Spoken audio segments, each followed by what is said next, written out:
1.4 today, continuity and intermediate value theorem. So, talked about continuity. There's three definitions of continuity. One is f of c is defined, i.e. the point exists, basically. So this point right here at x is equal to c, that is a valid point.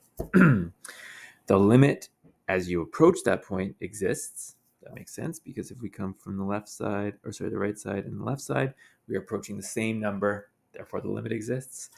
And the limit is equal to the value of f of c, i.e. the limit is equal to the y value at that point. There's no floating point up here, okay? That's the formal definition of continuity. Basically, if you look at a graph and there's no holes, gaps, jumps, vertical asymptotes, all that kind of stuff, it's continuous. Okay, so that leads into removable discontinuities. Removable discontinuities are holes in the graph. And we talked about these in math 12, sorry. You have a hole in the graph when you have factors, so x plus 1, x plus 2 over x plus 1. Now, x is, the value of the function is undefined at -1, but those negative ones cancel to give us x plus 2 to get this new function. This has a hole in it. So this is vertical line at 2, up, down, over 1, and x is equal to -1, so if that's -1, we get a hole in the graph, like that. Okay, so it's not a continuous graph, it has a hole in it, but we can remove it, which allows the limit to exist. If we come this way, or this way, the limit as we approach -1 exists. So that's a removable discontinuity. Any other discontinuity, like vertical asymptotes, jumps, gaps, are non-removable. So non-removable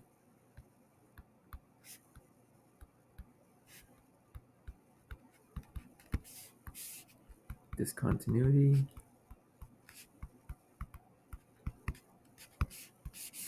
is visually would look something like this. So a vertical asymptote, that's C. Like that's a non-removable. Or if you have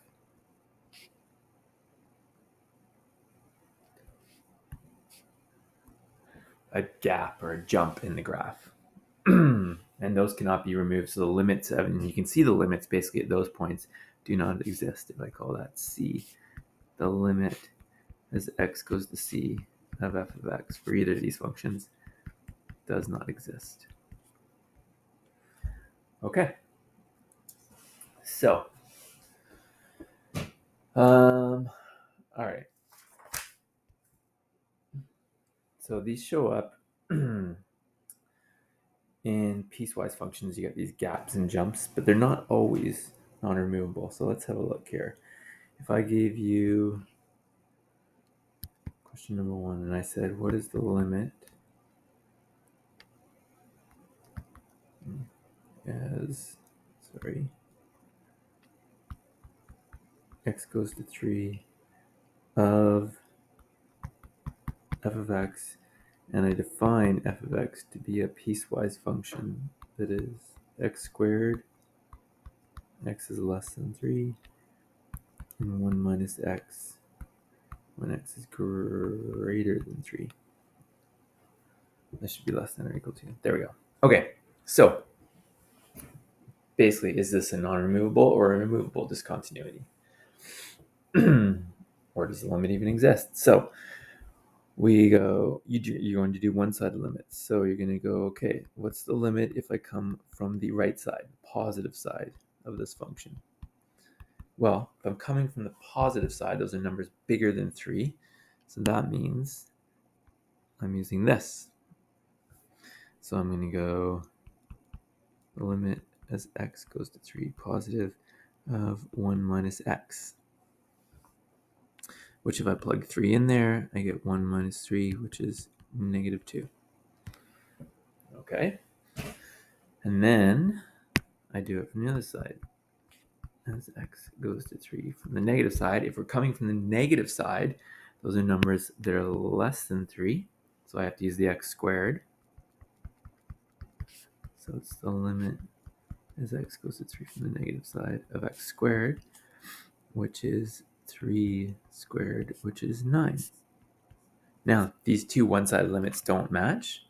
Therefore, the limit as x goes to 3 of the function does not exist. If the limit does not exist, then it is a non-removable. Therefore, x equals 3 is a non-removable discontinuity. And if you actually sketch the graph, you can see that if this is 3, when we are less than 3, all numbers smaller than 3, it's the graph of x squared. Well, the graph of x squared is just this. Parabola less than or equal to 3. So there's that. That would be 9. That point right there. And if we are greater than or equal to 3, it is a graph of 1 minus x. The graph of 1 minus x has a y-intercept of 1, so I'll mark that there. I'm going to erase that in a sec. And a slope of negative 1, so down 1 over 1, down 1 over 1, down 1 over 1. So the graph looks like this, but it's only for numbers that are less than 3, so starting at this point right there. So I'm going to erase that whole line. And it's this part of the graph, but it's less than, it's not or equal to, so it's an open circle down. And this is this number up here, -2. Ignore my scale, but basically you can see, if visually you had it, you can see there's a jump. These 2 points don't meet. If they did meet, then the limits here would be the same, and it would be a removable, what's considered a removable discontinuity. Okay, one other question on that. So if I said the limit, actually, hang on. If f of x is equal to x plus 3 over x squared minus 9, what are the discontinuities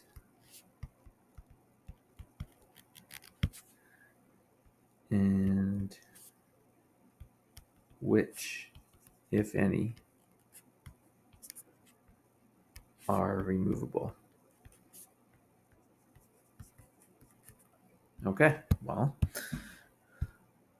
let's have a look here. So, first of all, factor that. And so I'm going to get x plus 3 over x plus 3, x minus 3.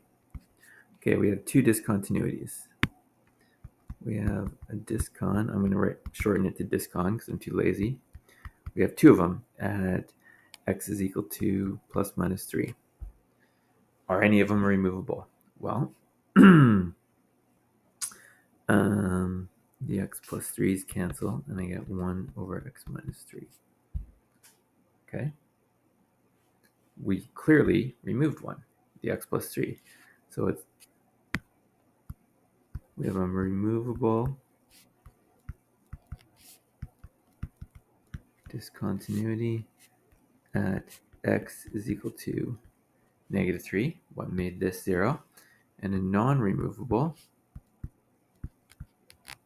non-rem, at x is equal to +3. What is left over? That's a vertical asymptote. All right. Some practice questions for you would be on page 79, numbers 1 to 9, odd, 17, 19, 35 to 53, odd, 61, 63, 65, and 103. I know that sounds like a lot, but just do your best. It'll help to reinforce some basic ideas. All right, I'm going to pause this, set up intermediate value theorem. All right, everybody, welcome back. Hopefully you did those questions. They made sense. Now, intermediate value theorem. He talked about this briefly the other day. Here's what it says, and then we'll talk about how we're going to use it. If f of x is continuous, this is the big part. It must be a continuous function. Or I shouldn't say it has to be a continuous function. It has to be continuous over an interval. And the interval that we're talking about, I'll show you how we can use it for a non-continuous function as long as the interval we're looking at is continuous. And k is between f of a and f of b. So basically, k is a y value between the y values of a and b. Then there has to be some number c between a and b such that f of c is equal to k. Basically, it means if you have a number here, an x value here, and we have a continuous function, there has to be some number in here that is equal to this k value. Now, what good is that?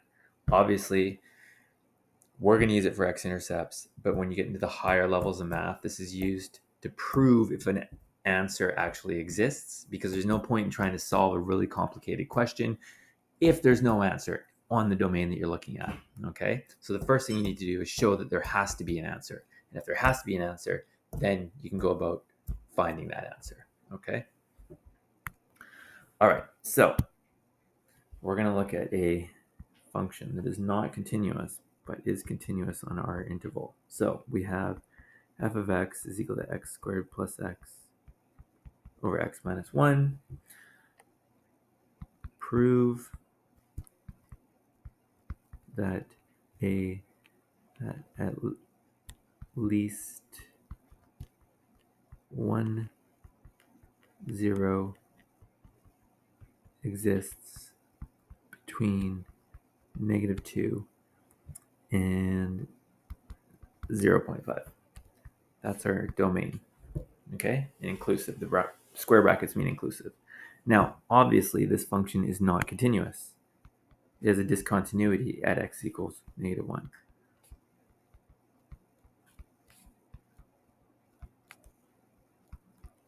So it's discontinuous at x is equal to, positive 1. But positive 1 is not in our domain. We're just going from -2 to 0.5. So we don't care. All right? The function is continuous on the domain -2 to 0.5. And that's all we care about. It's continuous on that domain. I don't care. It has a vertical asymptote of 1, but that's outside of our domain. All right, so all you do is you use the endpoints of your domain and you plug them into the function. So you go f of -2 and you go f of 0.5. And really, since we're saying show that a 0, i.e. an x-intercept, exists, we just have to see if one of these answers is positive and one of them is negative. So f of -2 into the function.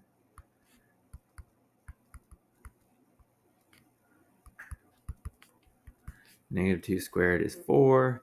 4 minus 2 is 2. -2 minus 1 is -3, which gives me a negative number. I don't care what the number is. It's negative. That's all that matters. f of 0.5. Put that into the function. I get 0.5 squared plus 0.5 over 0.5 minus 1.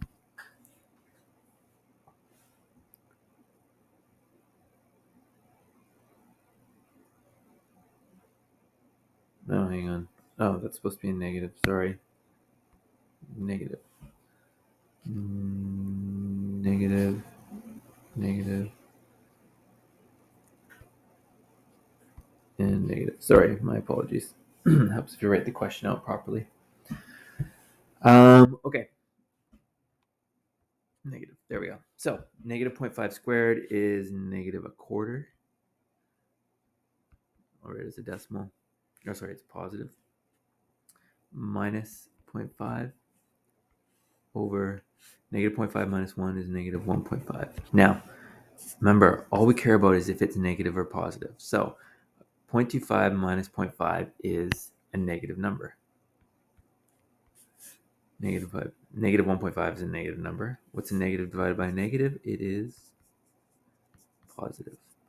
I don't care what it is. So what that means, if you graph it out visually, is that negative 2, there's negative 2, we get a negative number, so some number down here. At negative 0.5, let me zoom in. Let me draw this on a different scale.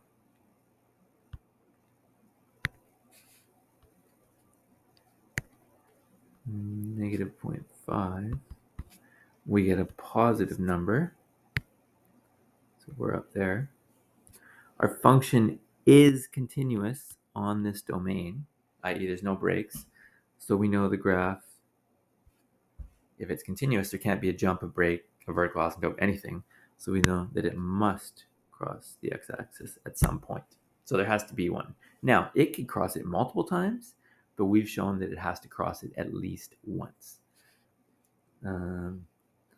So since f of negative point, can't write, f of negative 2 is negative, and f of 0.5 is positive, there must be at least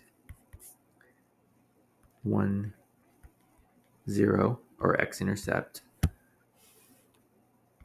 on the domain negative 2 to negative 0.5 because it's continuous. There you go. We proved it. Just 2 questions on page 80 on these. I will give you a question like this on the test. I will ask you to show that there is a x-intercept occurring. Page 80, number 87 and 89.